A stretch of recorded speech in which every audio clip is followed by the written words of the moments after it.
नमस्कार, स्वागत है आपका मेरे चैनल आपकी दीदी ललिता में। आज मैं आपको बताऊंगी कि माँ सीता को क्यों झेलना पड़ा गर्भावस्था में वनवास का दुख। क्यों ऐसा हुआ? क्योंकि कई काम हम अपने जन्म में ऐसा कर देते हैं कि उसका हमें भोग काटना ही पड़ता है, भोगना ही पड़ता है, चाहे वो उसमें इंसान हो, चाहे मानव हो। यदि कोई बड़ा हमें समझाए तो हमें उस बात को मानना चाहिए, हमें उस बात को समझना चाहिए, हम वो पाप करने से बच जाते हैं। तो आज मैं आपको बताऊंगी माता सीता की कहानी कि उन्हें कैसे गर्भावस्था में ही क्यों दुख झेलना पड़ा।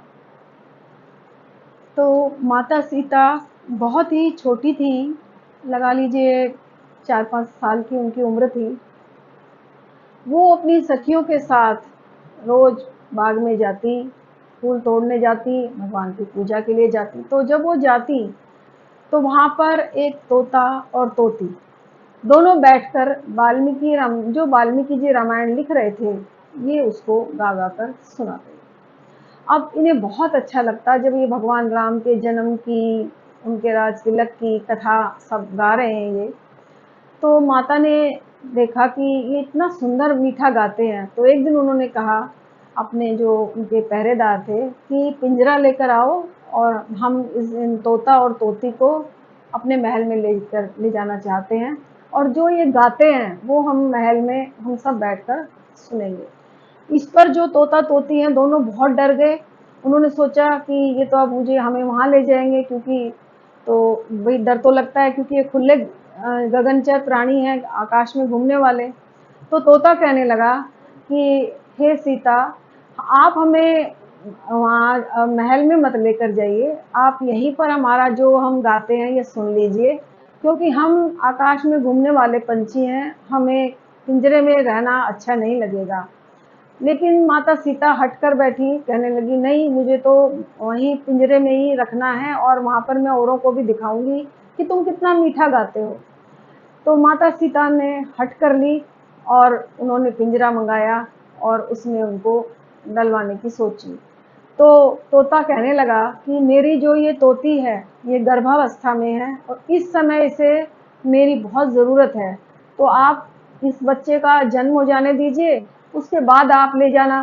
लेकिन माँ, बचपना ऐसा ही होता है, बच्चे हट कर लेते हैं। तो माता ने कहा नहीं, मुझे तो अभी चाहिए, मैं तो अभी लेके जाऊंगी। तो जो उनके सेवक थे उन्होंने पिंजरे में उसको उनको डाल दिया। तो तोता जो था वो तो उड़कर थोड़ा दूर चला गया और जो तोती है उसको वो पिंजरे में बंद कर लिया। अब जब ये तोती कहने लगी कि मुझे मेरे पति से दूर मत कीजिए, मुझे तो उनके साथ ही रहना है, तो और उधर तोता भी कहने लगा कि हम दोनों को आप दूर मत कीजिए। तो माँ कहने लगी कि नहीं, तुम तो मना कर रहे हो वहाँ ना जाने के लिए, लेकिन तोती तो तुमसे भी मीठा गाती है, तो इसको तो मैं नहीं छोड़ूंगी, इसको तो मैं जरूर लेके जाऊंगी।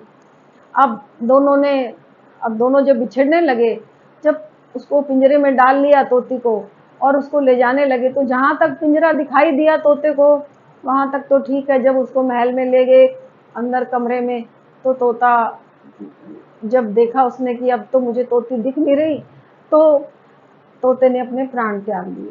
अब जब तोती को एकदम से लगा कि मेरे पति ने प्राण त्याग दिए, तो तोती बहुत विलाप करने लगी। अब तोते ने मरते टाइम सीता माँ को श्राप दिया कि जिस तरह आपने मुझे मेरी पत्नी से दूर किया है, एक दिन आपको भी अपने पति से इसी प्रकार दूर होना पड़ेगा। एक श्राप तो ये हो गया। अब दूसरा, जब तोती अंदर अंदर उनको उसको पता लगा कि मेरे पति की मृत्यु हो गई, तो कि तोती लगा उसको तोती को कि तो उसका पति उसके साथ नहीं है, उसके पति की मृत्यु हो चुकी है। तो तोती विलाप करने लगी। तोती कहने लगी कि सीता अब तो छोड़ दो, मैं अपने पति को आखिरी अवस्था में तो देख लूं। लेकिन माता ने नहीं छोड़ा। तब तोती ने भी विलाप करते करते अपने प्राण त्याग दिए। और उसी समय प्राण त्यागते समय तोती ने भी सीता माता को ये श्राप दिया कि जिस प्रकार गर्भावस्था में आपने मेरे पति को मुझसे दूर कर दिया, इसी तरह आपको भी गर्भावस्था में अपने पति से दूर जाना पड़ेगा और ये दुख भोगना पड़ेगा। तो ये कहानी थी माता सीता के वनवास की। इसका यही तथ्य पीछे था कि जो ये श्राप तोता तोती का माता को मिला हुआ था, यही श्राप जब माता सीता की शादी श्री राम से हुई और जब उनका राज तिलक होने के बाद जब एक जो धोबी ने उनको कलंक लगाया, तो कहते हैं जो वो धोबी था वो तोता ही था जिसने अपना बदला निकलवाया। तो कहते हैं कि कर्म का सिद्धांत जो अकट है, कर्म का सिद्धांत कभी भी नहीं बदलता। यदि उस समय कोई बड़ा या माता को समझाता, हो सकता है माता समझ जाती, ये तो प्रभु की लीला है।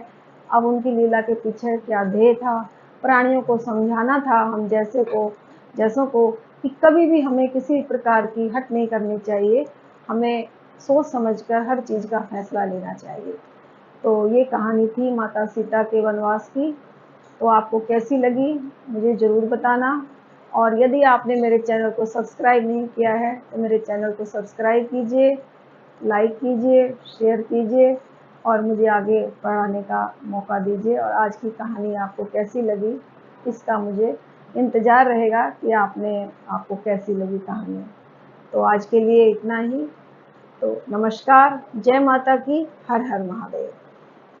लाइक करें हमारी वीडियो को, कमेंट बॉक्स में लिखकर हमें ज़रूर बताएं कि आपको ये वाली वीडियो कैसी लगी।